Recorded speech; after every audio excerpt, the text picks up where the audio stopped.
Hello students, welcome to SR Biology online classes. I am Sampat राज नागर और आज से अपन चैप्टर का अगला पॉइंट स्टार्ट करेंगे। अभी तक अपन ने part first, part second, part 3 release किया गया है और उसमें अपन ने अलैंगिक जनन के बारे में अध्ययन किया है। अलैंगिक जनन में अपन ने पहले जनन के प्रकारों के बारे में देखा, पहले जनन की परिभाषा देखी, फिर जनन के प्रकारों के बारे में अध्ययन करा। जनन के प्रकारों के बाद में अपन ने लैंगिक जनन और अलैंगिक जनन में अंतर देखा। उसके बाद अपन ने लाइफ स्पान, जीवन अवधि के बारे में अध्ययन करा। जीवन अवधि के बाद अपन ने जीवन चक्र का बारे में अध्ययन किया।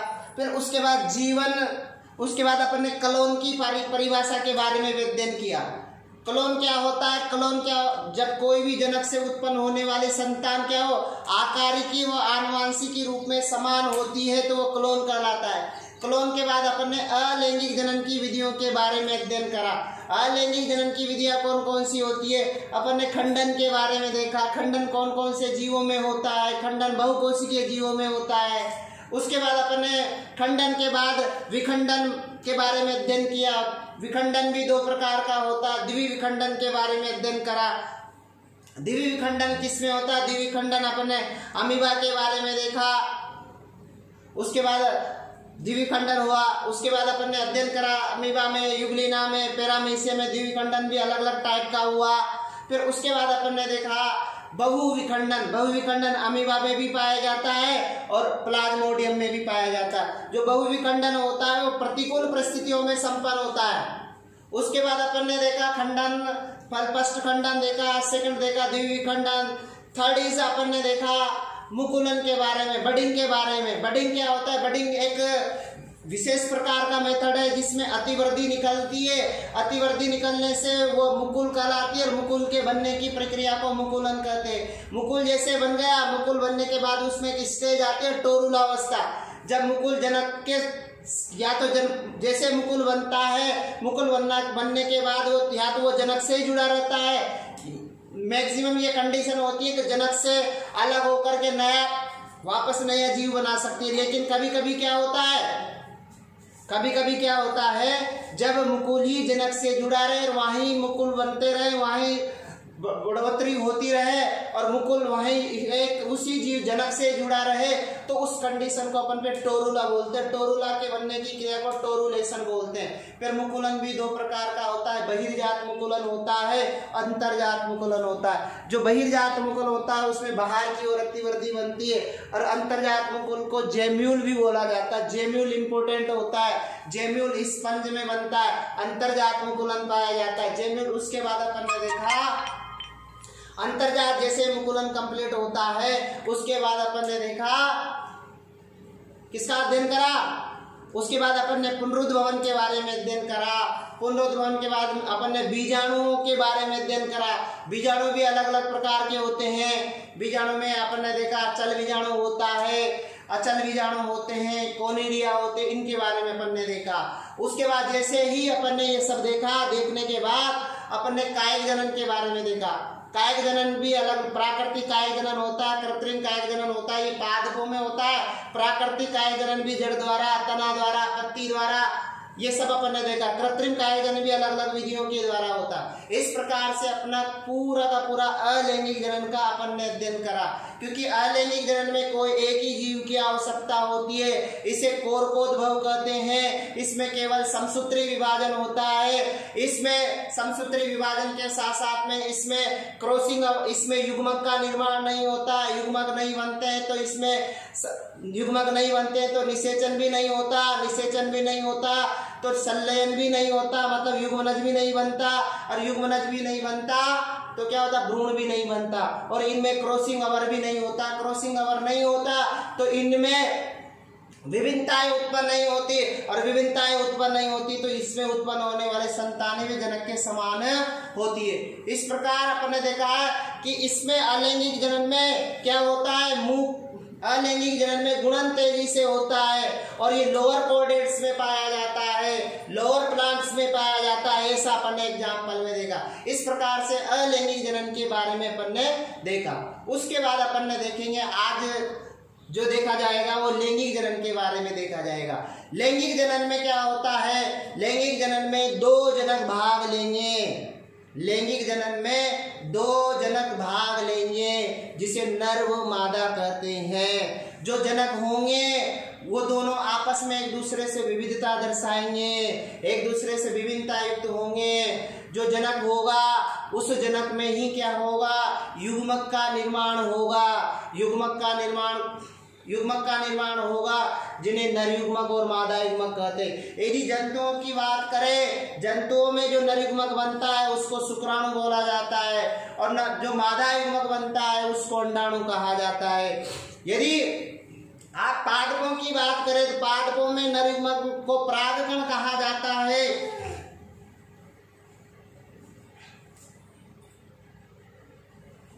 उसके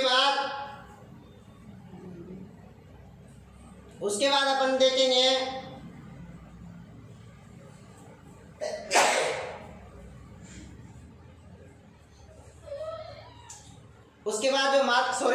जो मादा युग्मक होता है, मादा युग्मक को अपन अंड कोशिका कहते हैं। अंड कोशिका बीजांड में बनती है। अंड कोशिका कहाँ बनती है? बीजांड में बनती है।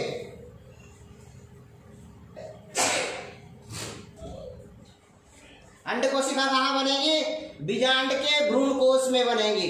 इस प्रकार से जंतुओं में नर युग्मक को शुक्राणु, मादा युग्मक को अंडाणु कहते हैं। पादपों में नर युग्मक को परागकण कहते हैं और मादा युग्मक को अंड कोशिका कहते हैं। और अंड कोशिका कहाँ बनती है? बीजांड के भ्रूण कोश में बनती है। ये अपन चैप्टर 2 में अध्ययन करेंगे इसके बारे में। उसके बाद नर युग्मक और मादा युग्मक का क्या होता है? संलयन होता है। संलयन के फलस्वरूप क्या होता है? युग्मनज का निर्माण होता है। युग्मनज द्विगुणित संरचना होती है और युग्मनज के फलस्वरूप नया जीव बनता है। फिर यहाँ पर बोला गया कि जो निषेचन एक मुख्य घटना होती है लैंगिक जनन में, और लैंगिक जनन में निषेचन मुख्य घटना होती है तो इसको एम्फीमेक्सिस कहा जाता है, एम्फीगोनी बोला जाता है, सिंजेनेसिस कहा जाता है। तो अपन यहाँ दोबारा रिवाइज करते हैं। ये जनन की एक विकसित विधि है और ये 2 जीवों में 2 जनकों अर्थात नर व मादा द्वारा संपन्न होती है। इसमें नर युग्मक व मादा युग्मक भाग लेंगे।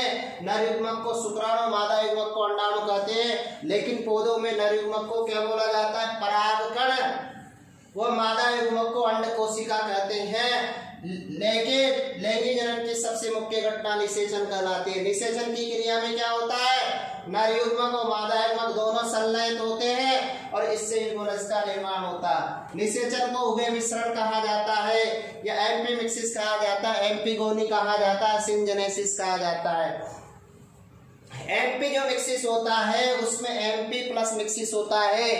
एम्फी प्लस मिक्सिस मतलब आप कर सकते हो एम्फी मिक्सिस 2 शब्दों से बना होता है। एम्फी प्लस मिक्सिस, एम्फी का मतलब बोथ, यूनियन मतलब संपर्क में आना, आपस में संलयन होना, मिक्सित होना, दोनों का संलयन होना। मतलब इसमें नर का युग्मक का पराग केंद्रक, मादा युग्मक का पराग केंद्रक आपस में संलयित होते हैं और फिर उसके फलस्वरूप युग्मनज बनता है। एम्फी गोनी, एम्फी का मतलब बोथ, गोनी का मतलब मेरी, दोनों का मेरी हुआ, मतलब स्त्री का और पुरुष का आपस का मेरिज हुआ, उनके शुक्राणु और अंडाणु का संलयन हुआ और उसके फलस्वरूप नया जीव बना। सिंजेनेसिस का मतलब टुगेदर प्लस ओरिजिन, दोनों का एक साथ साथ ओरिजिन हुआ, दोनों का एक साथ निर्माण हुआ। इस प्रकार से लैंगिक जनन का अपन ने परिभाषा के बारे में और उसको क्या कहा जाता है वो देखा। आगे देखते हैं, आगे देखते हैं फिर लैंगिक जनन जो होता है वो मुख्यतः 4 विधियों में संपन्न होता है। लैंगिक जनन मुख्यतः 4 विधियों में संपन्न होता है। ध्यान में रखना, कोई भी जो प्राणी लैंगिक जनन करता है, कोई भी प्राणी जो लैंगिक जनन करता है उसमें युग्मक जनन होता है। जैसे युग्मक जनन होता है तो युग्मक जनन के फलस्वरूप उसमें निषेचन होता है, और निषेचन जैसे बनता है तो निषेचन के फलस्वरूप उसके भ्रूण का विकास होता है। क्या होता है? भ्रूण का विकास होता है। अब भ्रूण के विकास के बाद मतलब भ्रूणोद्भव होता है, भ्रूणोद्भव से फिर उसका विकास होता है। मतलब युग्मनज से भ्रूण बनता है, फिर युग्मनज से भ्रूण के बाद उस भ्रूण का विकास होता है। तो यहाँ अपन जो फर्स्ट स्टेप है युग्मक जनन है। जो भी लैंगिक अंग है, जैसे पुरुषों में नर लैंगिक अंग के रूप में वर्षण पाए जाते हैं, टेस्टिस पाए जाते हैं, और मादा जो लैंगिक अंग होता है उसमें वर्षण अंडाशय पाया जाता है। मादा लैंगिक अंग क्या पाया जाता है? अंडाशय पाया जाता है। इन लैंगिक अंगों में क्या होता है? युग्मक जनन होता है, और युग्मक जनन के फलस्वरूप शुक्राणु और अंडाणु का निर्माण होता है। जैसे ही युग्मक जनन हो जाएगा, युग्मक जनन के फलस्वरूप इनमें निषेचन होगा। युग्मक जनन के फलस्वरूप क्या होगा? निषेचन होगा, और निषेचन के फलस्वरूप द्विगुणित कोशिका युग्मनज का निर्माण किया जाएगा। द्विगुणित कोशिका युग्मनज का निर्माण किया जाएगा। फिर इस युग्मनज में बार बार समसूत्री विभाजन होगा, विदलन होगा, और विदलन के फलस्वरूप भ्रूण का निर्माण होगा। फिर भ्रूण से नए जीव का निर्माण होगा, भ्रूण से नए जीव का विकास होगा। उसको अपन फिर डेवलपमेंट बोला जाता है। तो क्या होगा? युग्मक जनन में लैंगिक अंगों में क्या होगा? युग्मक का निर्माण होगा। नर में नर जनन अंग के रूप में वर्षण पाया जाता है। इस वर्षण में युग्मक जनन का एक प्रकार होता है शुक्र जनन। शुक्र जनन के फलस्वरूप शुक्राणु का निर्माण होता है। उसी प्रकार मादा में मादा जननांग के रूप में अंडाशय पाया जाता है। अंडाशय में जो युग्मक जनन की प्रक्रिया होती है वो अंड जनन होती है, और अंड जनन के फलस्वरूप अंडाणु का निर्माण होता है। इस प्रकार से नर और मादा में युग्मक के रूप में शुक्राणु और अंडाणु का निर्माण होता है। फिर क्या होता है? निषेचन। नर युग्मक और मादा युग्मक के संलयन से द्विगुणित कोशिका का निर्माण होता है, जिसे युग्मनज कहते हैं, और इसके बनने की क्रिया को निषेचन कहते हैं। भ्रूणोद्भव क्या होता है? युग्मनज में क्या होगा? बार बार समसूत्री विभाजन होगा, विदलन होगा, तो उससे क्या बनेगा? भ्रूण का निर्माण होगा, और इस क्रिया को भ्रूणोद्भव कहते हैं। फिर उसके बाद विकास, भ्रूण की वृद्धि से नए जीव का विकास होता है, नए जीव का निर्माण होता है।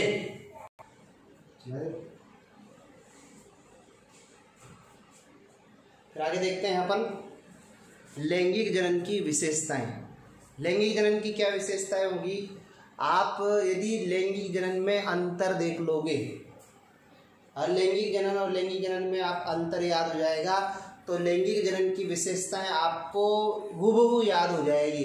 क्योंकि आपने लैंगिक जनन में विशेषता देखी थी कि जो भी लैंगिक जनन में क्या होता है? 2 जनक भाग लेते हैं। लैंगिक जनन में कितने जनक भाग लेते हैं? 2 जनक भाग लेते हैं। कितने जनक भाग लेंगे? 2 जनक भाग लेंगे। दूसरा कंडीशन है द्विजनक होता है। दूसरी कंडीशन है कि इसमें लैंगिक अंग भी भाग लेंगे। क्या हो दूसरा विशेषता? लैंगिक अंग कि नर, ध्यान में रखना, पादपों में भी लैंगिक अंग होता है, और जो भी पुरुष होते हैं, मादा होती है, स्त्री होती है, जो भी मेल और फीमेल्स होते हैं, उनमें भी क्या पाए जाते हैं? लैंगिक अंग पाए जाते हैं। दूसरी कंडीशन है अर्धसूत्री विभाजन। ध्यान में रखना, जो भी लैंगिक जनन करने वाले प्राणी होते हैं उनमें अर्धसूत्री विभाजन होता है। अर्धसूत्री विभाजन क्या करता है? युग्मक निर्माण के समय होता है। अर्धसूत्री विभाजन कब होता है? युग्मक निर्माण के समय होता है, क्योंकि ये युग्मक निर्माण में सहायता करता है। क्योंकि जनन कोशिकाओं क्या होता है? जो जनन कोशिकाएं होती है उनमें गुणसूत्रों की संख्या को एक कंटिन्यूअसली बनाने में, एक जैसा बनाए रखने में सहायता करता है। क्योंकि जो भी आपके लैंगिक अंग होते हैं वो क्या होते हैं? द्विगुणित होते हैं। जब लैंगिक अंगों में अर्धसूत्री विभाजन होगा, लैंगिक अंगों में अर्धसूत्री विभाजन होगा, तो उससे गुणसूत्रों की संख्या क्या होगी? गुणसूत्रों की संख्या क्या होगी? उससे आधी हो जाएगी। मतलब गुणसूत्रों की संख्या को जनरेशन टू जनरेशन बनाए रखने में, स्थिर बनाए रखने में अर्धसूत्री विभाजन का सबसे मुख्य प्ले रोल होता है। जैसे अर्धसूत्री विभाजन हो जाएगा तो उससे युग्मकों का निर्माण हो जाएगा। जैसे युग्मक बनेंगे तो उनमें निषेचन होगा और निषेचन के फलस्वरूप उनसे युग्मनज बनेगा। और ध्यान में रखना, जैसे युग्मनज बना तो एक स्लो प्रोसेस होती है। युग्मनज में बार बार डिवीजन होगा, बार बार डिवीजन होगा, बार बार डिवीजन होगा, क्लीवेज होगा, समसूत्री विभाजन होगा। उसके फलस्वरूप एक नए जीव का डेवलपमेंट होगा। एक पूरा एक स्लो प्रोसेस है, उसमें मंथ लग जाते हैं। जिस प्रकार से ह्यूमन बींग्स में बच्चों के डेवलपमेंट में 9 मंथ लग जाते हैं, उसी प्रकार से अलग अलग जंतु में नए जीव के डेवलपमेंट होने में टाइम फिक्स लगता है, अलग अलग लगता है। उसके बाद अवस्थाएं एकांतरित होती है। अवस्थाओं का एकांतरण से मतलब है जब कोई भी युग्मक बनते हैं तो वहां पर अगुणित संरचनाएं होती है और युग्मनज जैसे बन जाते हैं। युग्मनज बनने के फलस्वरूप उनमें संलयन हो जाता है, तो संलयन के फलस्वरूप द्विगुणित संरचना बनती है। द्विगुणित संरचना से मतलब है एक डिप्लॉइड अवस्था बनती है, मतलब अगुणित अवस्था और द्विगुणित अवस्था आपस में एक दूसरे से एकांतरित होती रहती है। तो अवस्थाओं का क्या होता है, एकांतरण होता है, जिसे अपन बोलते हैं पीढ़ी एकांतरण। फिर उसके बाद विभिन्नता है, क्योंकि जहां अर्धसूत्री विभाजन होता है वहां क्रॉसिंग ओवर होता है। ध्यान में रखना, आपने अर्धसूत्री विभाजन 2 प्रकार के होते हैं। 11वीं क्लास में आपने पढ़ा होगा अर्धसूत्री विभाजन 2 प्रकार के होते हैं। अर्धसूत्री विभाजन फर्स्ट, अर्धसूत्री विभाजन सेकंड। जो अर्धसूत्री विभाजन फर्स्ट होता है, अर्धसूत्री विभाजन फर्स्ट होता है, उसमें गुणसूत्रों की उसमें क्या होता है, ध्यान में रखना, जो अर्धसूत्री विभाजन फर्स्ट होता है उसमें गुणसूत्रों की संख्या आदि होती है। ध्यान में रखना, अर्धसूत्री विभाजन होता है सेकंड, वो समसूत्री विभाजन के समान माना जाता है। अर्धसूत्री विभाजन सेकंड में गुणसूत्रों की संख्या आदि नहीं होती है। ध्यान में रखना, अर्धसूत्री विभाजन जो होता है उसकी जो एक अर्धसूत्री विभाजन जो फर्स्ट होता है, उस अर्धसूत्री विभाजन फर्स्ट की जो प्रोपेज फर्स्ट है, प्रोपेज फर्स्ट की भी पेकाइटिन अवस्था है। उस पेकाइटिन अवस्था में क्या होता है, जो पेकाइटिन अवस्था होती है, पेकाइटिन अवस्था में क्रॉसिंग ओवर होता है। और क्रॉसिंग ओवर का मतलब है जीनों का आदान प्रदान होना, जीनों का एक्सचेंज होना, गुणसूत्रों का आदान प्रदान होना। और गुणसूत्रों के आदान प्रदान होने से क्या होगा, विभिन्नताएं उत्पन्न होगी। इस प्रकार से आप 9 विशेषताएं हैं। कोई भी लैंगिक जनन में भाग लेने वाला कोई भी जनक होंगे, जो भी जनक होंगे 2 जनक भाग लेंगे। लैंगिक अंग भी अलग अलग प्रकार के होंगे। नर में नर लैंगिक अंग, मादा में मादा लैंगिक अंग, जिससे वर्षण और अंडाशय बोल सकते हो। उनमें लैंगिक अंगों में अर्धसूत्री विभाजन होगा और अर्धसूत्री विभाजन होगा तभी युग्मक का निर्माण होगा। दूसरी कंडीशन, उनमें निषेचन होगा, निषेचन के फलस्वरूप युग्मनज बनेगा। युग्मनज बहुत स्लो प्रोसेस के द्वारा गुजरता है, नया जीव बनता है धीरे धीरे। उसके बाद अवस्थाएं चलती है। ध्यान रखना, द्विजनकीय द्विगुणित है, लैंगिक अंग भी द्विगुणित है। अर्धसूत्री विभाजन के फलस्वरूप उसमें अगुणित अवस्था स्थापित हो जाती है, 2n से n अवस्था स्थापित होती है। विभिन्नता मतलब समझ गए कि जब कोई भी जनक से संतान उत्पन्न होगी, जब कोई भी जनक से संतान उत्पन्न होगी तो जो संतान होगी वो संतान जनक से भिन्न होगी, जनक की जैसी नहीं होगी, डिट्टो कॉपी नहीं होगी। केवल और केवल ट्विंस को छोड़ करके, जो भी जुड़वा बच्चे होते हैं उनको छोड़ करके सभी बच्चों में क्या होती है, विभिन्नताएं पाई जाती है। द्विजनकीय का मतलब हो गया लैंगिक जनन में नर जनक और मादा जनक भाग लेते हैं, इसलिए लैंगिक जनन को द्विजनकीय कहा जाता है। यह जनक एक लिंगी या द्विलिंगी होता है। लैंगिक जनन करने के लिए पाए जाने वाले अंगों को लैंगिक अंग कहते हैं। और ये लैंगिक अंग जंतु और पौधों में निम्न प्रकार है। जंतुओं में नर जननांग के रूप में या नर लैंगिक अंग के रूप में वर्षण और मादा लैंगिक अंग के रूप में अंडाशय पाया जाता है। पौधों में नर जननांग के रूप में पुंकेसर पाया जाएगा और मादा जननांग के रूप में स्त्री केसर पाया जाएगा। पुमंग का इकाई पुंकेसर होता है, जायंत की इकाई स्त्री केसर होता है। इस प्रकार से आगे की विशेषताएं हम देखते हैं। फिर कौन सी विशेषता है, थर्ड विशेषता चलेगी लैंगिक अंग के बाद अर्धसूत्री विभाजन। अगली विशेषता आती है अर्धसूत्री विभाजन। क्या? अर्धसूत्री विभाजन।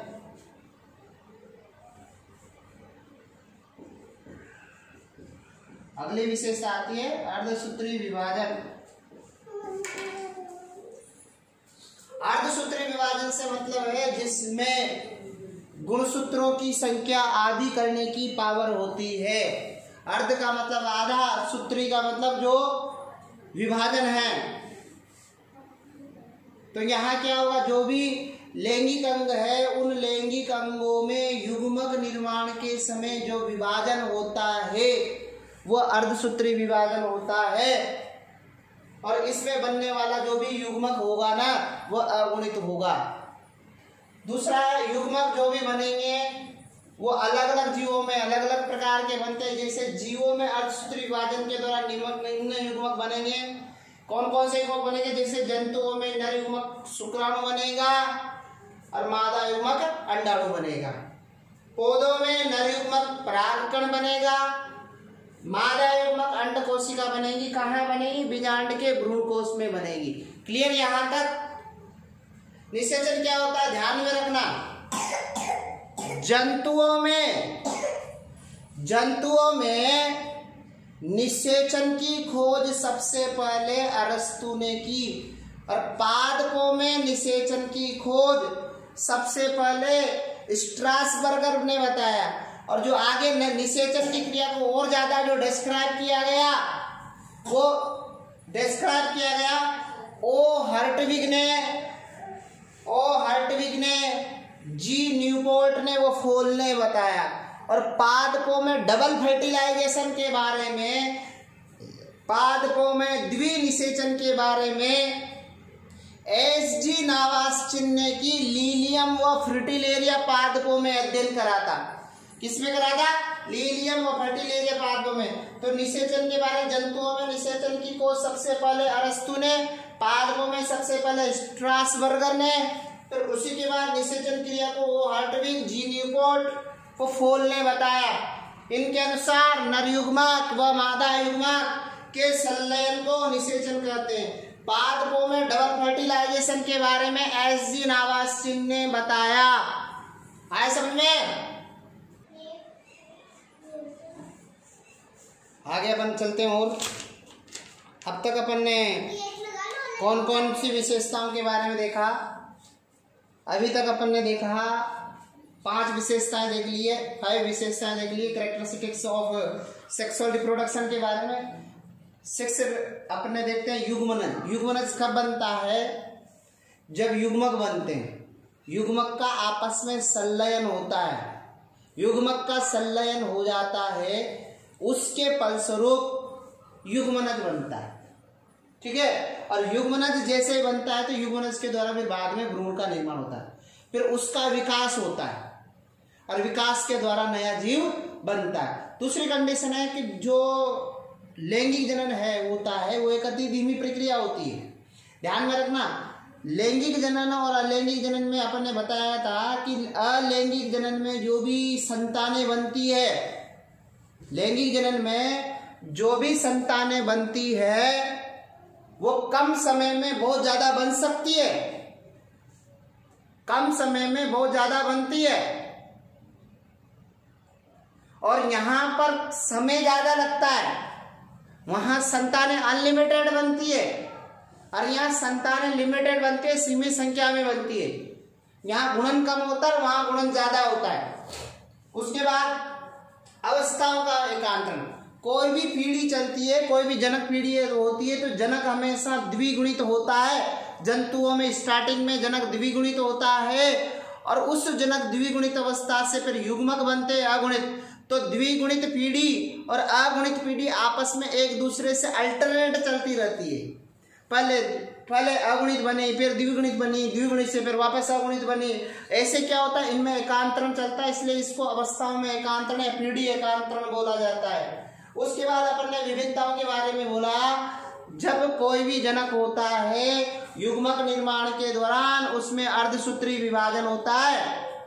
जैसे अर्धसूत्री विभाजन होगा उसी दौरान जीन विनिमय की क्रिया होगी, और जीन विनिमय होगा तो क्या होगा, उसमें विभिन्नताएं उत्पन्न होगी, और विभिन्नताएं जो उत्पन्न होगी उससे उत्पन्न होने वाली जो संतान होगी वो जनक से भिन्न होगी।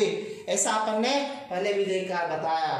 तो युग्मनज क्या होगा, नर युग्मक व मादा युग्मक के संलयन से बनने वाले द्विगुणित संरचना को युग्मनज कहते हैं, और युग्मनज से भ्रूण का निर्माण होता है। फिर अतिधीमी प्रक्रिया लैंगिक जनन की प्रक्रिया होती है, वह अलैंगिक जनन से बहुत धीमी होती है। इसमें सीमित संख्या में संतानें उत्पन्न होती है। अवस्था में एकांतर बोला कि लैंगिक जनन में द्विगुणित व अगुणित अवस्थाएं पाई जाती है।